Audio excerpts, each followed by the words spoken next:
नमस्कार, easy creations में आप सभी का फिर से एक बार स्वागत है। आज की इस वीडियो में मैं आपको कुछ डिज़ाइनर कुर्तीज़ के पैटर्न बताऊंगी, जिससे कि अगली बार जब भी आप अपनी कुर्ती को डिज़ाइन करना चाहें या अपने टेलर को कपड़ा देना चाहें तो आप इन सारे डिज़ाइंस को भी एक बार ज़रूर नज़र में रखें।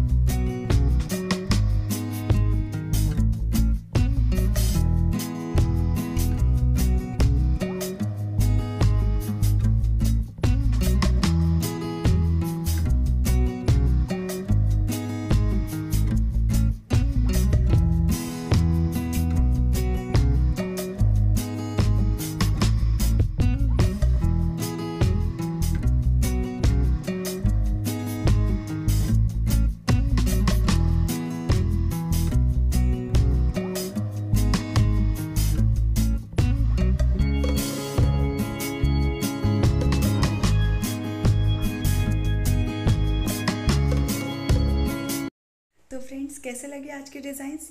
आई होप आपको पसंद आए होंगे। अगर वीडियो अच्छी लगी तो इसे लाइक ज़रूर कर दीजिएगा, अपने फ्रेंड्स के साथ भी ज़रूर शेयर कीजिए और अगर इसी तरह के और वीडियोस देखने हैं तो मेरे चैनल को सब्सक्राइब करना मत भूलिए। हम फिर मिलेंगे अपनी अगली क्रिएशंस में। वीडियो देखने के लिए बहुत बहुत शुक्रिया।